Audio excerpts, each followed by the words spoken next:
नमस्कार, हमारे IGNOU audio books channel पर आपका स्वागत है।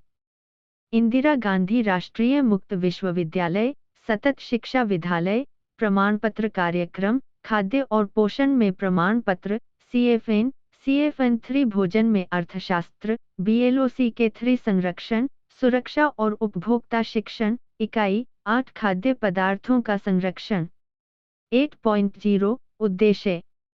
इस इकाई को पढ़ने के बाद आप खराब किस्म के खाद्य पदार्थों के प्रयोग से होने वाले खतरों के बारे में जान सकेंगे, भोजन दूषित होने के मुख्य कारणों की पहचान कर सकेंगे, खाद्य मानकों की परिभाषा कर सकेंगे, श्रेणीकरण के महत्व को समझ सकेंगे और खाद्य कानूनों और उपभोक्ताओं पर उनके प्रभावों के संबंध में अपने विचार व्यक्त कर सकेंगे। 8.1 प्रस्तावना।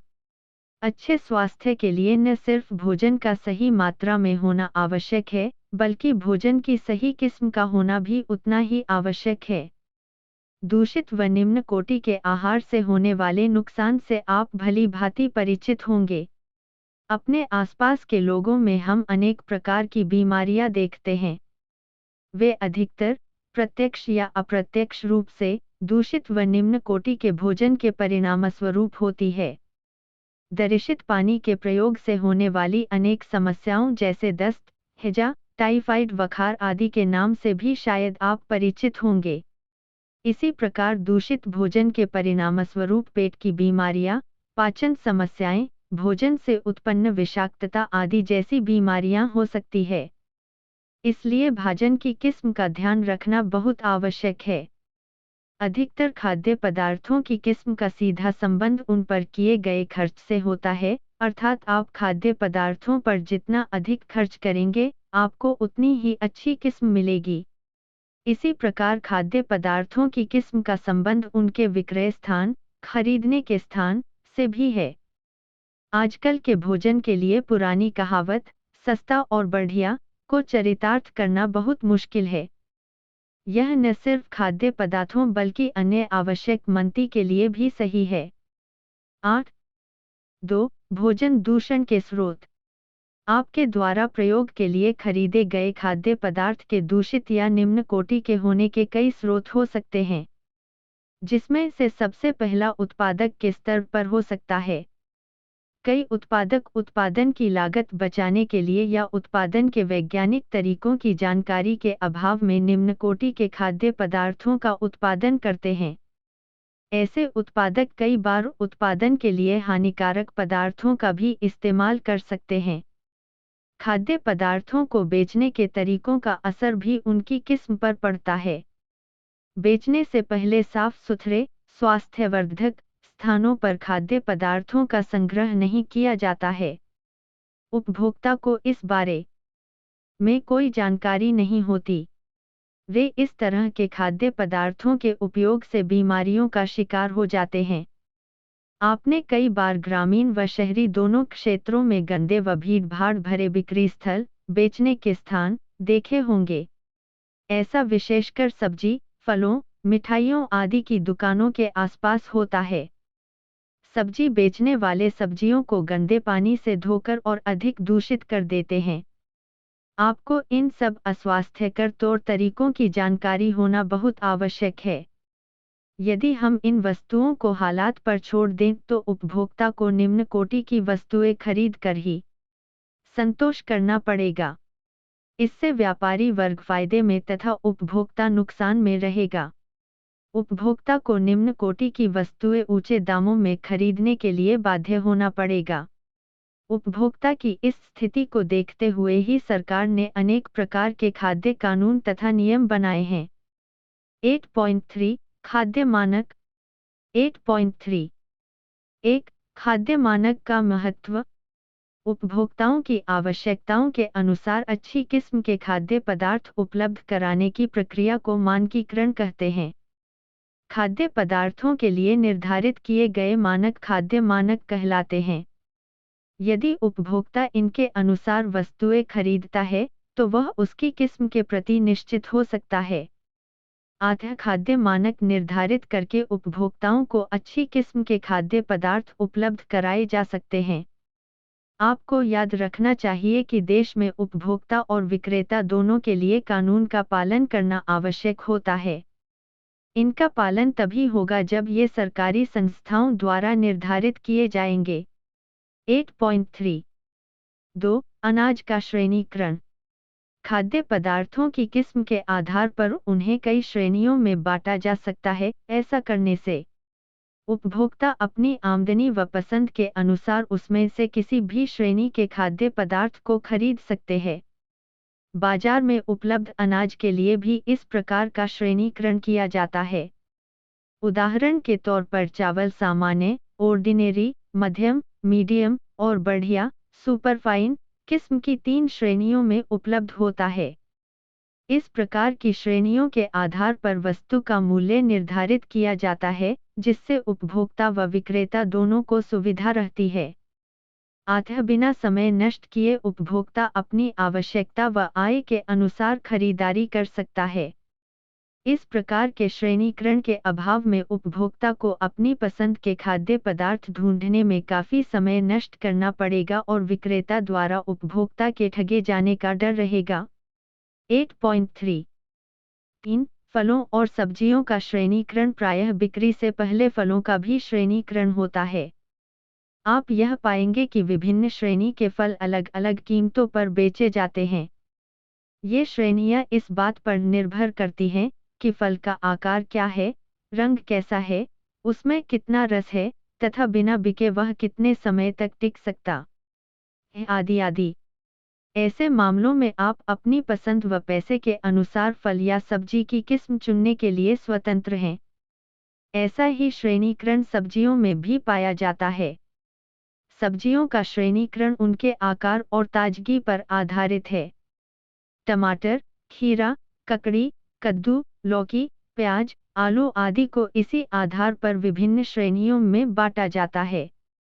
सब्जियों का मूल्य उनकी श्रेणी, किस्म के अलावा इस बात पर भी निर्भर करता है कि उन्हें किस स्थान से खरीदा गया है।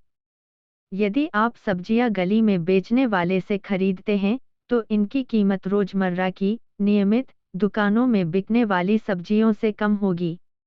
ऐसा इसलिए है कि इन विक्रेताओं को दुकान का किराया, लाइसेंस शुल्क आदि जैसे ऊपरी खर्च नहीं उठाने पड़ते। यहाँ कीमत में फर्क किस्म कोटि में अंतर के कारण नहीं है। याद रखें, आपने अब तक जिन चीजों के बारे में जाना है, वे सामान्यतया लागू किए गए किसी भी कानून पर आधारित नहीं हैं, परंतु ये खरीदार और विक्रेता की परस्पर सुविधा पर आधारित है। हालांकि आप इन्हें खाद्य मानक नहीं कह सकते, परंतु अप्रत्यक्ष रूप से यह आपको अपनी पसंद की वस्तुएं खरीदने में मदद करते हैं। 8.3.4 सरकार द्वारा निर्धारित खाद्य मानक। सरकारी संस्थाओं द्वारा कई प्रकार के खाद्य मानक बनाए गए हैं। किसी भी वस्तु को ये मानक चिन्ह देने से पहले सरकारी प्रयोगशालाओं में इनकी गुणवत्ता की जांच की जाती है। अतः जब आप मानक चिन्ह वाले उत्पादों को खरीदते हैं, तो आपको इनकी गुणवत्ता के संबंध में निश्चिंतता रहती है। उदाहरण के तौर पर एगमार्क, ISO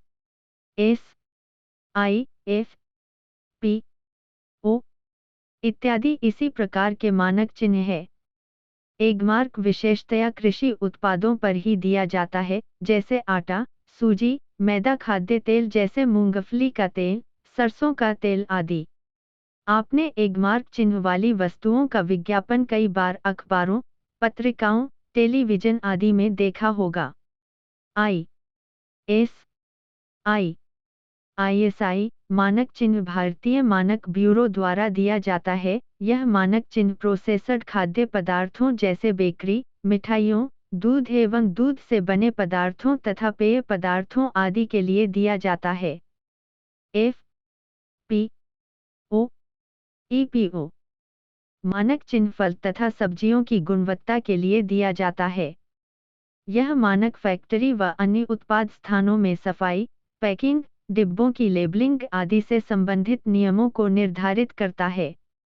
यह वस्तुएं बाजार में बिना मानक चिन्हों के भी मिलती हैं, किंतु आप इनकी गुणवत्ता के प्रति निश्चित नहीं रह सकते। आधार मानक चिन्ह से युक्त वस्तुएं खरीदकर आप अपने परिवार के स्वास्थ्य का ध्यान रख सकते हैं। बोध प्रश्न 1. दूषित व निम्न कोटि के खाद्य पदार्थ खाने या पानी पीने से लोगों को क्या नुकसान हो सकता है? 2. ऐसे कौन से कारण हैं जिनसे खाद्य पदार्थों की गुणवत्ता नष्ट हो जाती है? 3. खाद्य मानक केवल सरकार द्वारा निर्धारित किए जाने चाहिए, क्यों? 4. अनाजों, फलों और सब्जियों का श्रेणीकरण कैसे किया जाता है? 8.4 खाद्य कानून 8.4.1 खाद्य कानून का क्या अर्थ है अथवा खाद्य कानून किन्हें कहते हैं? कोई भी नियम कानून विनियम जो खाद्य पदार्थ की बिक्री और खरीद को नियंत्रित करे और सामान्यतः उपभोक्ता के संरक्षण के लिए मार्ग निर्देश करे, उसे खाद्य कानून कहते हैं। इसमें सभाओं द्वारा पारित कानून या समय समय पर सरकार द्वारा जारी किए गए मार्ग निर्देश भी शामिल हैं। 8.4 2. खाद्य प्राप्ति और खाद्य व्यापार से संबंधित कानूनों को लागू करना। खाद्य कानून खाद्य पदार्थों के उत्पादन, गुणवत्ता, श्रेणी, वजन और मूल्यों बेचने से संबंधित है। ये खाद्य कानून संबंधित राज्य सरकारों द्वारा लागू किए जाते हैं। इन सभी कानूनों का उद्देश्य उपभोक्ताओं या उत्पादकों, किसानों की बिचौलियों या दलालों से रक्षा करना है। मिसाल के तौर पर किसानों को अपने उत्पादन माल के लिए उपभोक्ता द्वारा चुकाई गई कुल कीमत में से बहुत कम हिस्सा मिलता है। शायद इसीलिए खाद्य कानून बनाने की आवश्यकता प्रतीत हुई। देश के विभिन्न हिस्सों से सामान्य अनुभव के आधार पर यह कहा जा सकता है कि व्यापार के मार्ग में लगे बिचौलिए, जैसे व्यापारी, आढ़तिया आदि, किसान का किसी न किसी रूप में शोषण करते हैं। फसल के बाद किसान अपनी उपज को शीघ्रता से बेच देना चाहता है। इस समय वस्तुओं की कीमतें बाजार में बहुत कम होती हैं, क्योंकि भारी मात्रा में वस्तुएं बिक्री के लिए लाई जाती हैं। इसके अतिरिक्त बहुत से किसान अपने उत्पाद माल गांव में ही बेच देते हैं। ये सभी ऐसे कारण हैं जिनकी वजह से व्यापारी बहुत कम मूल्यों पर किसानों से वस्तुएं खरीद लेते हैं। व्यापारी वर्ग वस्तुओं को किसानों से सस्ते दामों पर खरीदकर खाद्य पदार्थों को संरक्षित करके दूसरे इलाकों में जाते हैं और अधिक मूल्य पर बेच देते हैं। उत्पादक और उपभोक्ता को इस दयनीय स्थिति से बचाने के लिए ही सरकार ने कानून बनाए हैं, जिनसे किसान अपनी वस्तुओं को नियंत्रित बाजारों में बेच सकें। ये बाजार किसानों एवं व्यापारियों को अपनी वस्तुओं की बिक्री के लिए सभी आवश्यक सुविधाएं प्रदान करते हैं। ये नियम यह भी सुनिश्चित करते हैं कि नाप और तौल के सही बाट इस्तेमाल हों। इस प्रकार इन नियंत्रित बाजारों में किसानों के साथ सही न्याय होता है। वस्तुओं की जमाखोरी कानूनन एक दंडनीय अपराध है।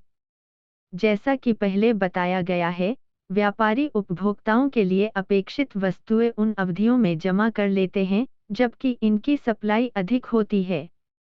इन वस्तुओं को जमा करके और इन्हें न बेचकर बाजार में दिखावटी कमी कर देते हैं, इससे इन वस्तुओं की कीमतें बढ़ जाती हैं। तब व्यापारी इन वस्तुओं की बिक्री करते हैं। इसके लिए ऐसे कानून बनाए गए हैं जो खाद्य पदार्थों की जमाखोरी पर रोक लगाते हैं। आप पहले पढ़ चुके हैं कि कुछ खाद्य पदार्थों के लिए खाद्य मानक भी निर्धारित किए गए हैं। व्यापारियों और उत्पादकों के लिए इनका पालन करना आवश्यक है। 8.4 3. सरकारी क्रियाकलाप। व्यापारियों द्वारा जमाखोरी को रोकने के लिए केंद्र व राज्य सरकारों द्वारा सरकारी स्टॉक, गवर्नमेंट स्टॉक, बनाए जाते हैं। यदि व्यापारियों द्वारा जमाखोरी का प्रयास किया जाता है, तो सरकारी स्टॉक से इन खाद्य पदार्थों को बाजार में बेचा जाता है, ताकि बाजार में इन वस्तुओं की बनावटी कमी उत्पन्न न हो सके। यदि बाजार में आने वाली वस्तुओं की मात्रा अधिक है, तो भारतीय खाद्य निगम इन्हें सही मूल्य पर खरीद लेता है, ताकि इन वस्तुओं का बाजार भाव न गिर जाए। बोध प्रश्न 5 ऐसी कौन सी खाद्य वस्तुएं हैं जिनके लिए मानक उपलब्ध हैं? 6. श्रेणीकरण खाद्य मानक के निर्धारण का एक तरीका है, क्यों? 7. सरकारी स्टॉक किस प्रकार खाद्य पदार्थों के मूल्य नियंत्रित करते हैं? 8.5 सारांश। आहार की सही मात्रा के साथ साथ उसका उत्तम कोटि का होना भी आवश्यक है। दूषित अथवा घटिया किस्म का आहार ग्रहण करने से कई प्रकार की बीमारियां उत्पन्न हो जाती हैं। खाद्य पदार्थ उत्पादन या भंडारण के समय दूषित हो सकते हैं। उपभोक्ताओं को सही किस्म के खाद्य पदार्थ उपलब्ध कराने के लिए कई प्रकार के कानून व नियम बनाए गए हैं। धन्यवाद, मिलते हैं अगले वीडियो में।